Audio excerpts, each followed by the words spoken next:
Online දිරිය සිරිකත අද දවසේදී සුන්දර කතා බහක් අපත් සමග බෙදා හදා ගන්නට එකතු වෙලා ඉන්නේ හසිනි දිසාරා විශ්වවිද්‍යාල ආචාර්යවරියක් ඒ වගේම ෆැෂන් ඩිසයිනර් කෙනෙක්. මොකද මේ දවස්වල කරන්නේ? මේ දවස්වල කතිකාචාර්යවරියක් විදිහට වැඩ කරගෙන යන ගමන් මගේ ෆැෂන් ඩිසයිනින් වැඩ කටයුතු කරගෙන යනවා. ඇත්තටම මම ඇහුවොතින් හසිනි කියන්නේ කවුද කියලා? ඔව් ඇත්තටම මම කතිකාචාර්යවරියක් විදිහට වැඩ කරන ගමන් ෆැෂන් ඩිසයිනින් හරහා ලංකාවට අලුත් විදිහේ විලාසිතා හඳුන්වලා දෙන්න ආසාවෙන් බලාපොරොත්තුවෙන් ඉන්න ගමන් ලංකාවට මුලින්ම ෆුල් ට්‍රාන්ස්ෆෝමින් ඩ්‍රෙසස් කියන කන්සෙප්ට් එක ඉන්ට්‍රොඩියුස් කරලා දුන්නේ මම. ඒක විශේෂ කාරණාවක්. අපි ඒ ගැන සඳහන් කරමු මොකක්ද ඒ දේ කියන දේ. දැන් එහෙම කිව්වට පස්සේ සමාජ අතරම බලන්න පුළුවන් මොකක්ද මේ ඇත්තටම කියලා. ඔව්. ඉතින් අපි බලමු මොකක්ද මේ කියලා ඇගෙන් මහමු මොකක්ද ඇත්තටම මේ කියන්නේ. ඔව් fully transforming dresses කියන්නේ පිටරට තියෙන දෙයක්. ඒ වුණාට ලංකාවේ තිබෙන්නේ නැති දෙයක්. එතකොට ඒකෙදි වෙන්නේ එක ඇඳුමකින් තවත් ඇඳුමක්. ඒ කියන්නේ ඇඳුම් දෙකක් එක ඇඳුමක තියෙන කියලා කන්සෙප්ට් එකක්. හැබැයි වැදගත් ලංකාවට ඒ දේ. ඔව්. මම මෙහෙමත් අහන්නම්. දැන් ගොඩක් අම්මලා තාත්තලා ඉන්නවා ලංකාවේ. සාම්ප්‍රදායිකද කියලා මට තේරෙන්නේ නැහැ මේ එහෙම කරන්නේ ඇයි කියලාද? ඒ ප්‍රශ්න තමයි දැන් ගොඩක් තමන්ගේ ළමයි ඉංජිනේර කෙනෙක්, ડોක්ටර් කෙනෙක්, ලෝයර් කෙනෙක් කරන්න තමයි දඟලන්නේ. එතකොට ඒ රාමුවෙන් මිදිලා ෆැෂන් ඩිසයිනර් කෙනෙක් වෙනවා කියන දේ ගැන ඔබ මොකද හිතන්නේ? ඔව් ඇත්තටම ලංකාවේ ගොඩක් මතයක් තියෙනවානේ කවුරු හරි මොනවා හරි කරනවා නම් එක්ක ඉංජිනේර කෙනෙක්, ડોක්ටර් කෙනෙක් තමයි වෙන්න ඕනේ. ඒක තමයි හොඳ කියලා. ඒ වුණාට ෆැෂන් ඩිසයින් කියලා ෆැෂන් ඩිසයින් වගේම නෙමෙයි. තව ගොඩක් හොඳ පැති තියෙන අපිට තෝරගන්න නම් කරන්න පුළුවන්. ඒ වගේන් එකක් තමයි ෆැෂන් ඩිසයිනින් කියන්නේ. ෆැෂන් ඩිසයිනින් වලින් ගොඩක් දේවල් අතරම ලංකාවට කරන්න පුළුවන්. ඒක යන්න පුළුවන් හොඳ පාත් එකක්. එතකොට මේ ෆැෂන් ඩිසයිනර්ස්ලට තියෙන තැන මොකද්ද මේ ලංකාව ඇතුලේ? අභියෝග තියෙනවද? ෆැෂන් ඩිසයිනර්ස්ලට හොඳ තැනක් තියෙනවා ලංකාවේ. මොකද කියනවා නම් ලංකාවෙන් තමයි පිටරටට උනත් ඇඳුම් මහලා යවන්නේ. අපේ ලංකාවේ ඉන්න ඩිසයිනර්ස්ලා තමයි ඩිසයින් කරන්නේ. එතකොට ෆැෂන් ඩිසයිනර් කෙනෙක් ලංකාවේ කිව්වම හොඳ තැනක් තියෙනවා. එතකොට දැන් විශ්වවිද්‍යාල ආචාර්යවරියක් විදියට වැඩ කරන ගමන් තමයි ඔබ මේ ඒ විලාසිතා කටයුතු කරගෙන යන්නේ. අභියෝග මොනවද කරගෙන යන්න පුළුවන්ද? කාල වේලාව තියනවද? කාල වේලාව සීමිතයි වැඩ කරන ගමන් හින්දා ඒ වුණාට ආසාවෙන් කරන හින්දා කොහොම හරි කාලය කළමනාකරණය කරගෙන වැඩ දෙකම කරනවා. කාලය කළමනාකරණය කරගන්නවා කියලා ඔබ කිව්වා. දැන් ලංකාවේ කාන්තාවන්ට නැත්te මේ දේ කාලය කළමනාකරණය කරගන්න බෑ. මට මේක කරන ගමන් අරක කරන්න බෑ. අරක කරන ගමන් මේක කරන්න බෑ කියලා කියනවා. ප්‍රශ්න ගොඩයි. කාන්තාවන්ට පොඩි ටිප් එකක් දෙමු කොහොමද මේ දේ කරගන්නේ කියලා.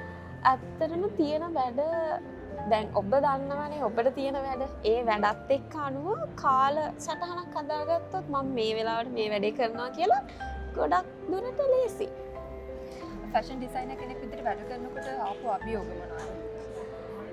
ෆැෂන් ඩිසයිනර් කෙනෙක් විදිහට වැඩ කරද්දී ආපු ලොකුම අභියෝගය තමයි ලංකාවේ ගොඩක් කට්ටිය විලාසිතා කිව්වම ඒක ඇතුළේ එක රාමුවකට කොටු වෙලා ඉන්නේ. මේ ಜಾති විලාසිතා විතරයි ලංකාවට හොඳ කියලා. ඒ වුණාට එතනින් එහාට ගියාම ෆැෂන් ඩිසයිනින් ගත්තම ලොකු අපසරියකට විහිදිච්ච දෙයක්. එතකොට අපි ඩිසයින් කරනකොට කස්ටමර්ට අනුව අපි ෆැෂන් ඩිසයිනර් කෙනෙක් විදිහට ඩිසයින් කරාම සමහරක් වෙලාවට ඒගොල්ලොත් අර රාමුවේ කොටු වෙලා ඉඳෙද්දි ඒගොල්ලන්ට මේ විලාසිතාව හරියන්නේ නැති වෙන්න පුළුවන්. එතකොට ඒක තේරුම් කරලා දෙන එක තමයි තියෙන ලොකුම අභියෝගය ෆැෂන් ඩිසයිනර් කෙනෙක්. ඒක නිසාද මේ සංස්කෘතියකට ගැලපෙන්නේ නැහැ කියලා මිනිස්සු කියන්නේ. මේක සංස්කෘතියට ගැලපෙන්නේ නැහැ. මං හිතන්නේ එහෙම වෙන්න ඕනේ. දැන් සමහර මිනිස්සු හිතනවනේ කකුල කියන්නේ ලිංගික අවයවයක් කියලා. ඔව්. දැන් ළමයින්ට දන්නේ හිසට චුට්ටක් උඩින් ඇඳන් යන්න බෑ. ඒකට බඩ පිරුණොත් අවුල්. හැබැයි සාරි අවුලක් නැහැ. ඒක තමයි. කෙල්ලන්ට බෑ ක්‍රොප් টොප්ස් මුකුත් අඳින්න. බඩ පේනවා කියලා.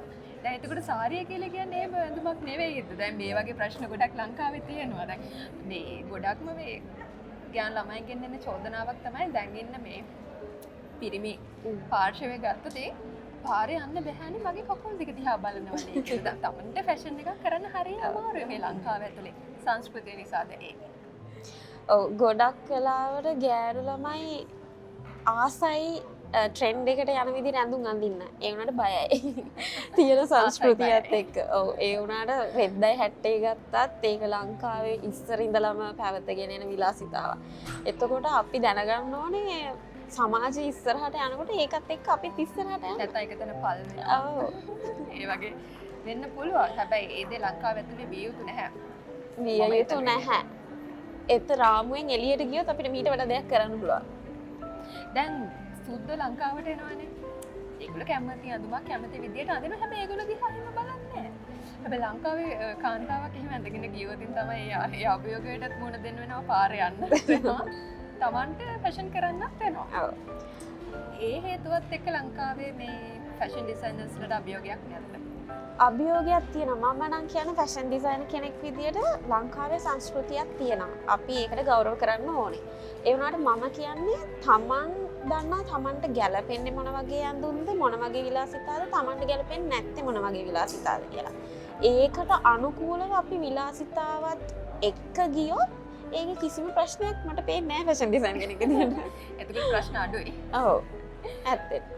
ඉතින් ඔබට මේ කතා බහෙන් ගන්නට යමක් තියෙන්නට පුළුවන්. ගොඩක් ස්තුතියි අද දවසේ මේ කතා බහට එකතු වුණාට. අවසාන වශයෙන් අපි කියමු ලංකාවේ කාන්තාවන්ට අපි පණිවිඩයක් දෙමු දිරිය සිරිකත තුලින්. ඇත්තටම මට දෙන්න තියෙන හොඳම පණිවිඩය තමයි කාන්තාවක් විදියට රාමුවක් ඇතුළට කොටු වෙන්න එපා. කාන්තා ඔබටත් මේ සමාජයේ ලොකු තැනක් තියෙනවා. දැන් මේ සමාජය යන විදිහත් එක්ක. එතකොට ඒ රාමුවට කොටු වෙන්නේ නැතුව ඔබ කවුද කියලා ඔබ අඳුරගෙන ඉස්සරහට යන්න. ඔබට හැමිනි ස්තුතියි අද දවසේදී කතා බහට එක්ක වුණාට. ඉතින් ලබන සතියේදීත් සිරිකත ඔන්ලයින් තුලින් සුන්දර ලස්සන කාන්තාවකගේ ජීවිත ගමන පිළිබඳව අදහස් ඒ වගේම උන්ට අපි අභියෝග ඔබ හමුවට රැගෙන ඒමට අපි සූදානම්. මේ සිරිකත ඔන්ලයින් දිරිය සිරිකත